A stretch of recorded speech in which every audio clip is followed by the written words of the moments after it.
Hello दोस्तों, devotion institute में आप सबका स्वागत है। जैसा आप जानते हैं, रेलवेज ने नई डेट्स अनाउंस कर दी हैं। 28 दिसंबर से एग्जाम होने वाले हैं और अब जो समय आपके सामने बचा है उसमें हार्ड वर्क से पहले स्मार्ट वर्क की जरूरत है।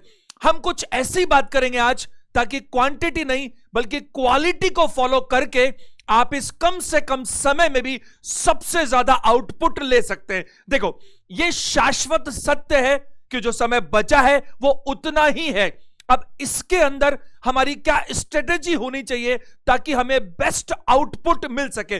ध्यान दीजिएगा, अगर मैं आपसे बात करूं आज से 4 महीने 6 महीने पुरानी, तो मैं कहता आपको एक एक चैप्टर को माइन्यूटली कीजिए, सिलेबस को एक एक पॉइंट से कवर कीजिए। लेकिन आज मैं आपको ऐसा नहीं कह सकता।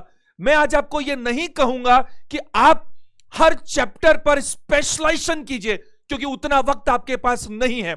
मैं कहता हूं कि आपकी तैयारी का स्तर जो भी है, आपने इस मोमेंट से पहले जो भी तैयार किया है उस पर अफसोस नहीं करना। बस जो समय बच रहा है उसमें क्या बेस्ट कर सकते हैं उसकी मैं बात करूं। ये जो 10 मिनट में आपसे बात करूंगा, मैं उम्मीद करता हूं और आप खुद देख लीजिएगा 10 मिनट बाद आपको लगेगा कि हां, मैथ्स में अभी भी बहुत कुछ किया जा सकता है। सावधान, सब कुछ नहीं लेकिन बहुत कुछ किया जा सकता है। देखिए, ध्यान दीजिएगा, अगर मैं मैथ्स की बात करूं तो मैं मैथ्स की बात करूं, आप एसएससी का एग्जाम देंगे तो मैथ्स अलग है, आप बैंक का देंगे तो मैथ्स अलग है, अगर आप कैट या क्लेट देंगे तो बिल्कुल अलग है। अलग अलग एग्जाम्स में अलग अलग मैथ्स है लेकिन सिलेबस तो एक जैसा है। जैसे टाइम एंड वर्क सब जगह आता है, टाइम एंड डिस्टेंस सब जगह आता है, नंबर सिस्टम सब जगह आता है, कैलकुलेशन सब जगह होती है, हर चीज सब जगह है। आपको क्या करना है इन दिनों में जो बचा हुआ समय है, आज से आपको कसम खानी है, बिल्कुल युद्ध स्तर पर काम होगा। आप सबसे पहले काम कीजिएगा, सबसे पहले आप मॉक टेस्ट रखिए अपने साथ। और मॉक टेस्ट 2 तरह के होते हैं। कितने तरह के होते हैं? 2 तरह के होते हैं। एक होते हैं हमारे पास मॉडल पेपर्स। ध्यान दीजिएगा, देखिए मैं लगभग 20 वर्षों से इस टीचिंग लाइन में हूं। मैं आपको अपने अनुभव पर बताना चाहता हूं, बहुत बहुत सारे स्टूडेंट्स जिन्होंने बहुत कड़ी मेहनत की फिर भी उनको सिलेक्शन नहीं मिला या देरी से मिला, जबकि बहुत सारे ऐसे स्टूडेंट्स हैं जिन्होंने स्मार्ट वर्क किया और कम समय में भी उनको रिजल्ट ज्यादा मिला। तो अभी हम बात कर रहे हैं बचे हुए दिनों में हमारी स्ट्रेटेजी क्या हो ताकि आपको बेस्ट आउटपुट मिले। तो मैं आपको 3-4 बातें बताऊंगा, केवल वो जो 3-4 की पॉइंट्स हैं उनमें पहला जो की पॉइंट है वो ध्यान दीजिएगा, वो है मॉक टेस्ट। मॉक टेस्ट 2 तरह के होते हैं, एक तो होते हैं मॉडल पेपर्स और एक हमारे होते हैं कौन से, जो हमारे प्रीवियस ईयर्स में आए हुए पेपर्स हैं। आप मेरे को एक बात बताइए, जरा एक बार मेरे साथ साथ एग्जामिनर का दिमाग पढ़ने की कोशिश कीजिए। आप या मैं एग्जामिनर है, हमें पेपर सेट करना है। हम सबसे पहले क्या करेंगे?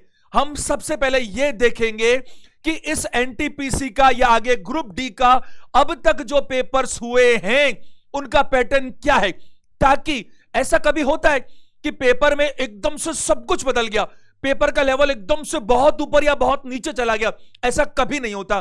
पेपर का लेवल लगभग मेंटेन रहता है।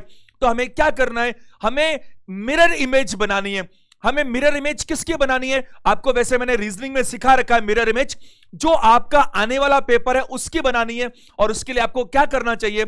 आपको अभी मॉडल पेपर्स पर नहीं जाना चाहिए, इसकी जरूरत बिल्कुल नहीं है। आप क्या कीजिए, पुराने सालों के, अब देखिए 2016 में जो पेपर हुआ उसमें 48 शिफ्ट में पेपर हुआ था, 48 शिफ्ट में, क्योंकि मेरी क्लासेस जो होती हैं, अगर मैं बात करूं डिवोशन इंस्टीट्यूट में, अब देखिए लगभग 3-3.5 महीने से युद्ध स्तर पर तैयारी चल रही है।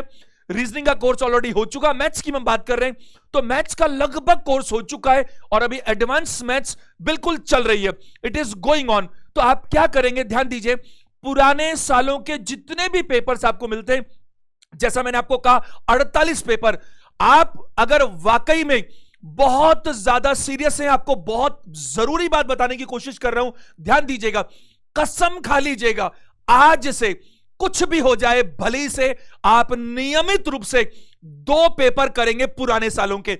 अब देखिए 48 शिफ्ट में ये पेपर हुआ 2016 वाला, तो 48 पेपर तो आपके पास मौजूद हैं और उससे पुराने जो आपको पेपर्स मिलते हैं आप उनको उठाइए, 2 पेपर रोजाना कीजिए। मैं आपसे बात करूं एलजेब्रा में, आप देखो सिलेबस में क्या लिखा हुआ है, एलिमेंट्री एलजेब्रा। अब आपको डेप्थ में नहीं जाना, ज्योमेट्री की जड़ में नहीं जाना। आपको ज्योमेट्री अगर पढ़े तो 40 से 50 घंटे लगते हैं, लेकिन मैं बात करूं आपके एग्जाम की, तो आपके एग्जाम की पकड़ बहुत कम समय में बनाई जा सकती है। आप चैप्टर पर एक्सपर्टीज करने की कोशिश कृपया ना करें। अब आप सिर्फ क्या करें, आप पेपर पर पकड़ बनाने की कोशिश करें।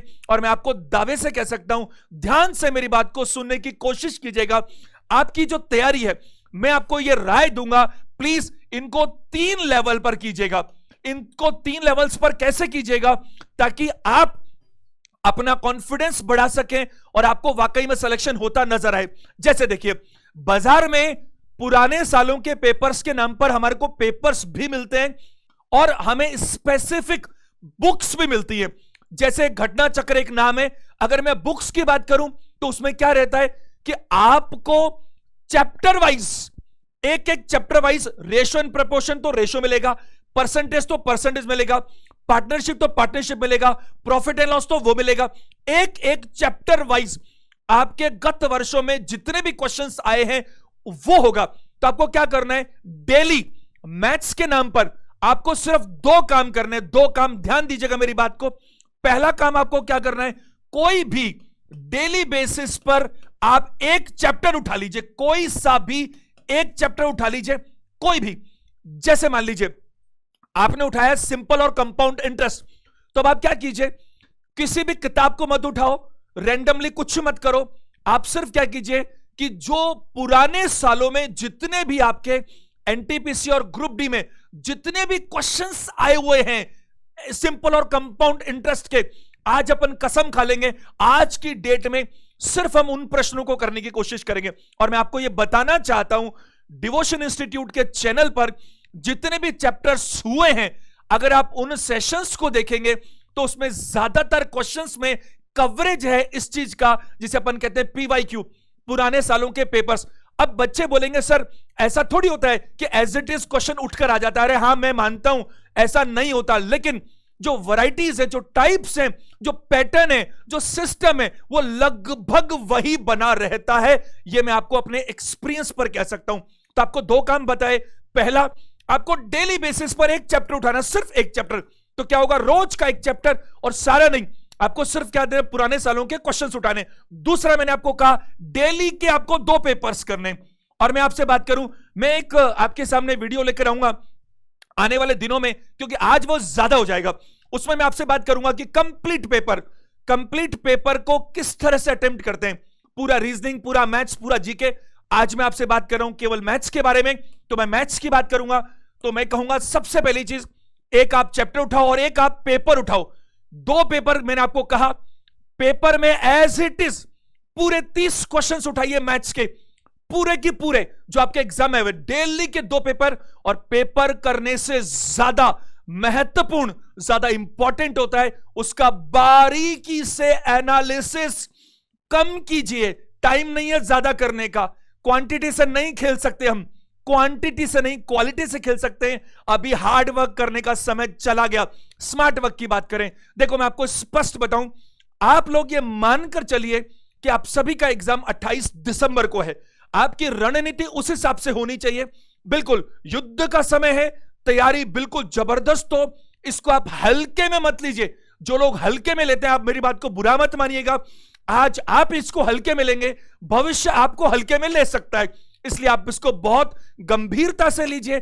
आप इस तरह से कीजिए कि आपको कुछ भी हो जाए, आपके पास हिसाब किताब होना चाहिए। गणित के 30 में से 30 मार्क्स का, 1 मिनट मेरी बात सुनिएगा, इस वीडियो में 1 मिनट ऐड करता हूं, ध्यान दीजिएगा। जैसा मेरा एनालिसिस क्या बोलता है, सिंपल और कंपाउंड इंटरेस्ट के या 2 नंबर आएंगे, 30 में से 2 क्वेश्चन आएंगे कि नहीं आएंगे। देखिए अगर मैं बात करूं परसेंटेज, देखो परसेंटेज और रेशो एंड प्रपोर्शन, आपसे मैं गुजारिश करूंगा आप डिवोशन के यूट्यूब चैनल पर जाइए, वहां पर आपको मैथ्स के करीब 70+ वीडियोस तो अपलोडेड है ऑलरेडी, रीजनिंग के भी करीब 65 है, करंट अफेयर्स की क्लासेस चल रही हैं और बहुत सारे ऑलरेडी अपलोडेड हैं, और बहुत सारी चीजें आपको उपलब्ध हैं। आप उनको लगातार रिवीजन कीजिए। ये वक्त, एक जरूरी लाइन सुना, मैं बहुत बड़ी बात कह रहा हूं, ये वक्त कोई बड़ा नया बिल्कुल पर्वत खड़ा करने का वक्त नहीं है, इसमें नहीं कर सकते। जैसे मान लीजिए अगर मैं आपसे बात करूं कि कोई एक चैप्टर ऐसा है जिसमें आपको बहुत ज्यादा परेशानी है, इस वजह से उसको आप आज तक पोस्टपोन एक्सटेंड करते आ रहे हो कि साहब नहीं होता, मेरे से नहीं होता, नहीं होता, उससे एक क्वेश्चन आता है, तो अब मैं आपको राय दूंगा उस एक चैप्टर को छोड़ना चाहिए। मेरी राय, पर्सनल राय और प्रैक्टिकल राय। उसके जगह आपको उन चीजों पर महारत हासिल करनी चाहिए जिनको आप अच्छा कर सकते हैं। आपको इससे कोई फर्क नहीं पड़ता, आप जब विजयी होते हैं, जब पास होते हैं, तो इससे कभी फर्क नहीं पड़ता। कोई भी आपको यह पूछने नहीं वाला कि जो नौकरी लगी उसमें मैथ्स के कौन से चैप्टर से कितने नंबर आए थे। उसको मतलब इससे भी नहीं अंत में कि मैथ्स से कितने आए थे, उसको मतलब सिर्फ इससे है कि आपका सिलेक्शन हुआ या सिलेक्शन नहीं हुआ, सिर्फ इससे मैटर करता है। मजा आ जाएगा इतने समय को, सब चीज छोड़ दो, 5-5 मिनट का हिसाब करो, एक एक चैप्टर का हिसाब करो, 1 घंटा एक्स्ट्रा लगाओ, रणनीति बनाओ कि इतने कम समय में मैथ्स को कैसे हैंडल करना है। उस रणनीति में सबसे ऊपर लिखो डेली एक चैप्टर को पकड़ना है। अब आपने कहा सर एक दिन में एक चैप्टर कैसे होगा?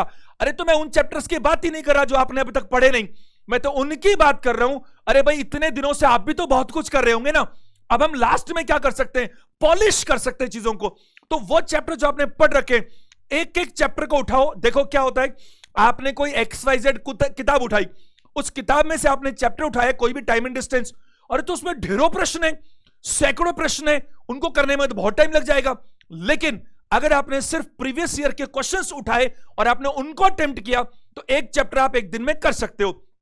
आपको क्या करना है मैं आपको बताऊं, ज्यादातर, बहुत ध्यान से सुना मेरी बात को, ये बहुत इंपॉर्टेंट बात है। दुनिया में ज्यादातर गेम्स, ज्यादातर एग्जाम्स का जो अंतिम राउंड होता है वो साइकोलॉजिकल होता है। साइकोलॉजिकल का मतलब क्या है? अगर आप 10-20 किताबें पढ़ ले और फिर भी आप अगर मॉक टेस्ट नहीं देंगे तो आप अपने आप को पास होता हुआ नहीं देख पाएंगे। लेकिन अगर आपने मॉक टेस्ट दिया, स्मॉल स्केल पर, तो मैं अभी मैथ्स की बात कर रहा हूं, लेटर ऑन एक सेशन बनाऊंगा, एक लाइन में आपको अभी बताता हूं। आपने पूरा 100 क्वेश्चंस का मॉक टेस्ट दिया, आपने देखा आपके नंबर आए 70, 72, एक एक क्वेश्चन को एनालिसिस किया। ये टेक्निकल क्लास मैं लूंगा, आधा पौन घंटे की मस्त क्लास होगी आने वाले 5-7 दिनों में, जिसमें पूरा पेपर अटेम्प्ट करना मैं आपको पक्का सिखाऊंगा। लेकिन आज का टारगेट हमारा मैथ्स है, तो आपको मैंने कहा एक तो एक एक चैप्टर लो, एक डेली 30-30 क्वेश्चन कोई भी 2 पेपर को उठा लीजिए और उनको बारीकी से एनालिसिस कीजिए। मैं आपको यह रिक्वेस्ट कर रहा हूं कि प्लीज, इस वक्त उलझने का वक्त नहीं है, सुलझने का वक्त है। आप अटको मत, फंसो मत, 1 घंटा लगाओ, लेकिन अपनी स्ट्रेटेजी बनाओ कि मेरे क्या की पॉइंट्स हैं, कौन कौन से चैप्टर्स में मैं बहुत अच्छा हूं, कौन कौन से चैप्टर्स में बहुत कमजोर हूं। और इसके अलावा यह भी बहुत जरूरी है, कई बार क्या होता है, ध्यान दीजिएगा, एग्जाम में वो जो एग्जाम स्ट्रेटेजी, उसका क्या फायदा होगा। कई बार क्या होता है कि एग्जाम में एक प्रश्न अटेम्प्ट करने में जो समय आपने लगा दिया, उसी समय में कोई दूसरे 2 या 3 प्रश्न अटेम्प्ट किए जा सकते थे। अरे भाई, एग्जामिनर को मतलब थोड़ी है कि आपने कौन सा क्वेश्चन सही किया, उसको मतलब है कि अटेम्प्ट कितने हुए। मैं आपको बताऊं, एक जरा सी ध्यान से देखिएगा मेरी बात को, आपकी सफलता इन दोनों चीजों के तालमेल पर डिपेंड करती है। स्पीड प्लस एक्यूरेसी, इसका मतलब क्या बताइए? Short selection. तो आपको यह बहुत जरूरी है, हर जगह दिमाग लगाना पड़ेगा। आपने मैथ्स का एक चैप्टर उठाया, टाइम एंड डिस्टेंस, 2 क्वेश्चन आते हैं उससे। आपने मैथ्स का एक चैप्टर उठाया, ज्योमेट्री, उससे भी 2 क्वेश्चन आते हैं। आप देखिए आपका कंफर्ट कहां पर है। हालांकि एडवांस मैथ्स में लेवल उतना ज्यादा नहीं आता, लेकिन आपको यह देखना है स्मार्ट तरीके से कि थोड़ी तैयारी में मार्क्स आते हैं तो उसको पकड़ लो, और बहुत ज्यादा तैयारी में भी अगर एक ही नंबर आ रहा है तो अगर आपका कंफर्ट है तो करो, नहीं तो नहीं करो। ध्यान दीजिएगा, कई बार क्या होता है, हम लोग 5 नंबर की एक्स्ट्रा तैयारी में कई बार गलत दिशा में उतनी मेहनत कर लेते हैं जितनी मेहनत में किसी और दिशा में 15 या 20 नंबर आ सकते हैं। तो आपको ये पूरा प्रयास करना है मैथ्स का एक एक क्वेश्चन को। अच्छा, एक बहुत जरूरी बात देखिए, ध्यान दीजिएगा, ये अगर मैं मैथ्स की बात करूं तो मैथ्स के जब आप क्वेश्चंस करते हैं तो मैंने अपने अनुभव पर 2-3 बातें नोट की है। क्या नोट की? मैंने बहुत सारे ऐसे बच्चे देखे जिन्होंने 100-100, 200-200, 300 मॉक टेस्ट दे लिए तो भी उनको कामयाबी नहीं मिली, जबकि कुछ ऐसे बच्चे जिन्होंने 50 मॉक टेस्ट दिए तो भी कामयाब हो गए। क्योंकि मॉक टेस्ट देने में भी तो डिपेंड करता है कि मॉक टेस्ट जो आप दे रहे हो उसको कितना बारीकी से एनालिसिस कर रहे हो। कई बार क्या होता है कि हम स्पीड तो हमारी बहुत ज्यादा है बट हम गलतियां ढेरों करते हैं। तो अगर स्पीड बहुत ज्यादा हो गई लेकिन गलतियां बहुत सारी हो गई तो भी मजा नहीं आएगा, क्योंकि उल्टा जो नंबर आना था वो तो आया ही नहीं बल्कि नेगेटिव मार्किंग और हो गई। आपकी एक्यूरेसी बहुत जबरदस्त है, शानदार एक्यूरेसी है, लेकिन आपकी स्पीड ही नहीं है। तो क्या होगा? अरे भाई एक्यूरेसी तो पूरी रखते हो आप, गलती कुछ ही नहीं करते, बट अटेम्प्ट ही पूरे नहीं हो पा रहे तो मतलब ही नहीं है। आपकी कोशिश होनी चाहिए किसी भी तरह से आपका प्रयास हो 30 में से 30 मार्क्स लाने के लिए। ये स्ट्रेटेजी अपन ने हमेशा बनाई है, आप उसको फॉलो करें और एक अच्छा स्टूडेंट सिर्फ वो हो सकता है इस आखिरी समय में, इतने समय में। अच्छा एक बात और जरूरी ध्यान दीजिएगा, मैं आपको स्पष्ट कह देना चाहता हूं, एग्जाम भले ही 28 दिसंबर से है और अभी चूंकि किसी को पता नहीं है, लॉटरी जैसा है, 28 दिसंबर से मार्च एंड तक चलने वाला है। आपको किसी को पता नहीं कि किसका कब एग्जाम होने वाला है। तो एक बार आप ये मान के चलो कि हमारा एग्जाम 28 दिसंबर से, उसी हिसाब से तैयारी होगी और उसके बाद जैसे जैसे जो टाइम होगा उसमें आपको रेगुलर बेसिस पर, हम लोग यहां पर भी रेगुलर बेसिस पे मॉक टेस्ट भी और आपके जो एग्जाम्स होते चले जाएंगे उनका रेगुलर एनालिसिस करेंगे एक एक चीज का कि आपको कैसे कहां फायदा मिलना चाहिए। चलिए इस सेशन को मैं एंड करता हूं। इसके साथ मैं आपसे रिक्वेस्ट करूंगा आप वीडियो को लाइक भी करें, अधिकतम लोगों में शेयर करें ताकि लोगों को इन सब चीजों का फायदा जरूर मिलना चाहिए। मैं कहूंगा आप डिवोशन इंस्टीट्यूट का चैनल तुरंत सब्सक्राइब करें और आप देखिए, मेरा एक चैलेंज है, सिर्फ उसको एक्सेप्ट कीजिए, बाकी कुछ मत कीजिए। आप चैनल पर जाइए, रीजनिंग, मैथ्स और आपके करंट अफेयर्स, इनके ढेरों वीडियोस अवेलेबल है आपके पास। कोई भी वीडियो जो आपका मन करे, जो सब्जेक्ट का मन करे, उसका सिर्फ एक वीडियो देखिए, मेरा दावा है उसके बाद आप अपने आप को खुद ही नहीं रोक पाएंगे। आपको समझ में आएगा कि इतनी शिद्दत से काम तो बहुत मुश्किल से होता है। मेरी शुभकामनाएं, हमारी टीम की शुभकामनाएं आपके साथ है। हम रेगुलर बेसिस पर, बिल्कुल नियमित अंतराल पर ऐसे सेशंस बनाते रहेंगे। हर वो चीज जो आपके एग्जाम में आपको फायदा पहुंचा सकती है उस दिशा में काम हमेशा होता रहेगा। बस मैथ्स में आप यही कोशिश कीजिएगा कोई एक चैप्टर जिसे 1 नंबर आता है और वो आपकी जान ले लेगा तो 1 नंबर छोड़ देना और उतनी ही मेहनत में अगर 3 नंबर आते हो तो 3 नंबर वाला काम करना। कोई प्रश्न ऐसा जिसको अटेम्प्ट करने में खूब लंबा टाइम लगता है और उतने ही टाइम में 3 क्वेश्चंस या 2 क्वेश्चंस अटेम्प्ट हो सकते हैं, तो हम इसमें भी चूजी बनेंगे। और ये सब कुछ अचानक नहीं टपक सकता, इस सब अनवरत अभ्यास चाहिए, प्रैक्टिस चाहिए। तो अभी आपको किताबें छोड़ देनी है, मॉक टेस्ट पकड़ लेना है और उसका लगातार लगातार लगातार अभ्यास, प्रैक्टिस और प्रैक्टिस करनी है। आपको टीचर नहीं बनना, आपसे कोई ये नहीं पूछने वाला कि मैथ्स में आपकी स्पेशलाइजेशन कितनी है। आपको मतलब इस बात से है कि आपके लगभग 30 में से 30 नंबर आने चाहिए। आपको बहुत ही जल्दी, हो सकता है आज ही या फिर कुछ समय में, आज ही कोशिश करता हूं एक सेशन और बनाते हैं रीजनिंग के लिए, ताकि रीजनिंग में क्या कुछ होता है वो आपसे बात करें। एक सेशन आपके पेपर में अटेम्प्ट, आपके एग्जाम को अटेम्प्ट कैसा करना है उस पर एक सेशन बनाते हैं। और आप खुद जाइए चैनल पर, आपको बहुत सारी चीजें वैसे भी यूजफुल मिलेंगी। मेरी एक बार फिर से आपको खूब खूब शुभकामनाएं। वीडियो देखने के लिए थैंक यू वेरी मच।